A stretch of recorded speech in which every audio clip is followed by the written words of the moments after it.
semuanya. Kali ini saya akan menjelaskan pertanyaan-pertanyaan dari mata kuliah Pendidikan Pancasila. Sebelum itu, saya akan memperkenalkan diri. Nama saya Floriani El Cijelahu. Saya dari Prodi Diploma 3 Ekowisata.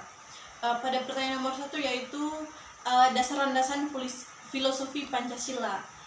Penggunaan hasil-hasil pemikiran filsafat Pancasila untuk mengembangkan pendidikan Pancasila. Secara praktis, nilai tersebut berupa pandangan hidup atau filsafat hidup berbangsa. Kedua, dasar sosiologi pendidikan Pancasila, sumber yang berkaitan dengan kehidupan sosial masyarakat di Indonesia yang beragam dan dinamis. Yang ketiga, dasar yuridis pendidikan Pancasila dapat kita telusuri dari Undang-Undang Dasar 1945, Ketetapan MPR, Peraturan Pemerintah, dan Keputusan Menteri. Nomor 4, tujuan pendidikan Pancasila untuk membangun warga negaranya, baik akan hak dan kewajiban sebagai warga negara. Nomor 5, capaian pendidikan Pancasila, peserta didik mampu menghargai perbedaan identitas diri, mampu menganalisis cara pandang para pendiri bangsa serta kedudukan Pancasila sebagai dasar negara. Nomor 6, sejarah singkat Pancasila mulai dari era pra-kemerdekaan sampai dengan era reformasi. Masa kemerdekaan Indonesia. Masa kemerdekaan Indonesia berlangsung dari 1945 hingga 1959.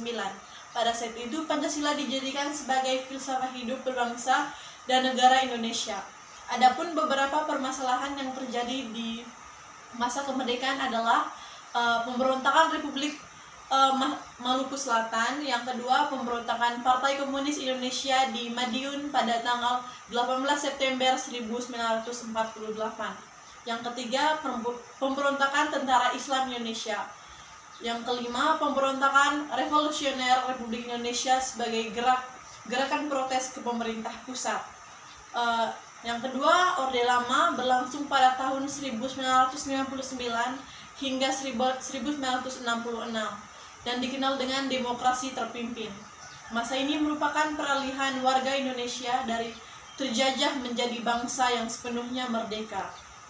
Masa Orde Baru, pada masa ini Soeharto sebagai Presiden Republik Indonesia memulihkan kembali beberapa kekacauan yang pernah terjadi dan dasar landasan ideologis dan untuk mewujudkan pembangunan nasional yaitu Pancasila.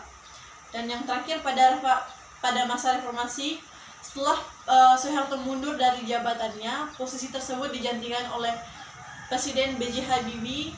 Dalam pemerintahnya, Presiden Habibie mengeluarkan Undang-Undang Dasar Nomor 9 Tahun 1998 tentang kemerdekaan menyatakan pendapat di muka umum dan lain-lain. Kemudian Presiden Habibie juga memperbaiki sistem ekonomi dan mereformasi bidang reformasi dan hukum. Baiklah, terima kasih atas waktunya. Saya ucapkan terima kasih.